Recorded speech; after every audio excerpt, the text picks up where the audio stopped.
Welcome everybody. Come on in, y'all. Come on in and pull up a seat and chill and kick it with your boy Doc for a few minutes. I just want to hop on a few minutes and talk about the college football playoffs and the fiasco that's going down.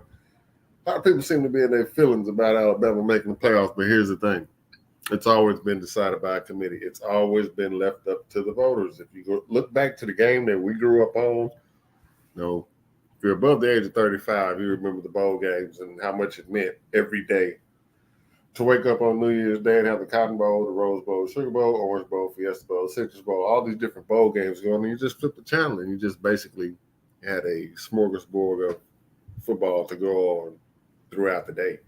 And the voters decided the national champion. You didn't know who the national champion was until January 2nd. For the most part, you did have the one-off situation. If you come to mind, I think it was 86 Fiesta Bowl, maybe the 89 Fiesta Bowl, where the national championship was maybe the second or third, but for the most part, you had to wait until January 2nd in the morning, or maybe later on that night at New Year's, going into the wee hours to see who the national champion was. So what we're seeing here is really nothing new. I think we have a lot of complaining and whining and crying going on from the Michigan Wolverine fans. I'm just going to be honest with you, they didn't want to see Alabama. If you look at what Michigan has put out on the field within the last 2 years of the playoffs, why are they getting this, pass? Everybody want to put Alabama out. And what made you people think that they was going to kick Alabama out and kick the SEC out of all years? That's ludicrous, you bozos. Nick Saban wasn't going nowhere. Alabama wasn't going nowhere. You knew the winner of that SEC championship was going to get in the college football playoffs. Don't nobody care about Florida State and them being on their third string quarterback and going out there getting beat 35-0. Fact of the matter is TCU kind of threw a mucking wrench in everything last year. Everybody wanted to see Cinderella. Let's see what happens when TCU gets in the playoffs. Let's give the underdog a chance. And it was 35-0 at halftime. So you spend all September and October and November and December and January. You get to the big game, and the big game is at one of these locations, maybe Jerry World, like it has been in Arlington. And the game's now till Monday night. College Game Day shows up on Thursday. They sit there all day Thursday, and they sit there all day Friday, and they sit there all day Saturday and Sunday, and they start the kickoff show 12 o'clock noon. You're waiting for this big football game. You're waiting for the big game to go down. And in the second quarter, it's 35-0. You turn the TV off. So that's what Florida State is paying for TCU and their proverbial sins, if you want to put it that way. Look, we like our Cinderella and we like our underdogs, but it's kind of like college basketball. Yeah, we like Cinderella in March Madness. First round, a 15 beats a 2, a 14 beats a 3. And, it's kind of interesting. It's kind of cool at that time. You see what I'm saying? The underdog is kind of knocking off a couple of these high-ranked schools. And then by the Sweet 16, it's like, okay, we want Cinderella to go home. We want the underdogs out. And we want our Final Four. We want to see Kentucky. We want to see North Carolina. We want to see Duke. And we want to see UCLA and Kansas and Michigan State.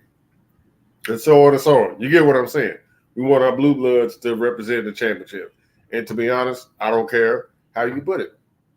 The top 4 teams in college football, even after championship Saturday, was Georgia, Alabama, Michigan, and Texas. Now, if you want to go back to how it was in our day, honestly, it would be Michigan versus Washington in the Rose Bowl shades of 1991 when the Wolverines got taken to the woodshed by the Huskies. Steve Entman, Mario Bailey, I think who else was on that team? Danny Hall, I think Brunell was injured. Tolbert was the quarterback.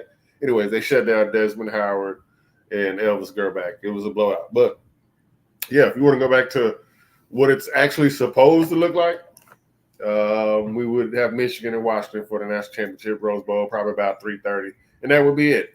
Alabama and Texas would probably play in the Cotton Bowl, maybe the Sugar Bowl. Just kind of depends. It looks like back in the day, since they beat Alabama head-to-head, they probably would be heading to Dallas in the old Cotton Bowl. And you would have Georgia in Florida State, either in the Orange Bowl or the Sugar Bowl. More than likely, ACC. More than likely, the Sugar Bowl at that time. But you get what I'm saying. And yeah, everybody else will be left out. But let's go back to this whole SEC thing. If it wasn't for the Southeastern Conference, then none of the other college football teams would have a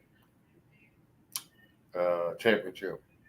Antonio Langham takes it back 35, 40 yards against Florida in the inaugural SEC championship. I know y'all remember that. 92 Alabama. That's where it all started, folks. I don't know why y'all got y'all hopes up high, or who sold y'all that pipe dream. Excuse me. That the SEC champion we're gonna get in. Like death taxes and the SEC champion is gonna get in the college football playoffs. And I don't necessarily think that adding more teams is going to be the solution. It's going to be the solution. It's not going to be the solution, ladies and gentlemen. It's just not.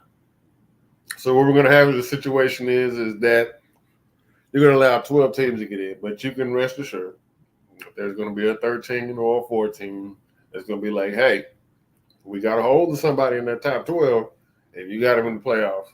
And we're not. The problem is we're looking for a champion in a game that has never given us a true champion. Even if you go back to the early days. Let's go back to the 80s and the 90s before the BCS and all this stuff came along. Look how many split national champions you have. Michigan, Nebraska split, Washington, Miami, 91 split. I think Colorado and somebody else split.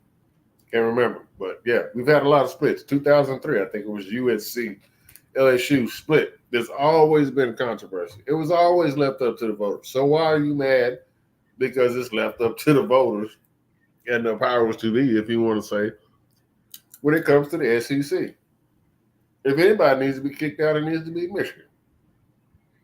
Got cheating scandals, lackluster production when you do get to the playoffs.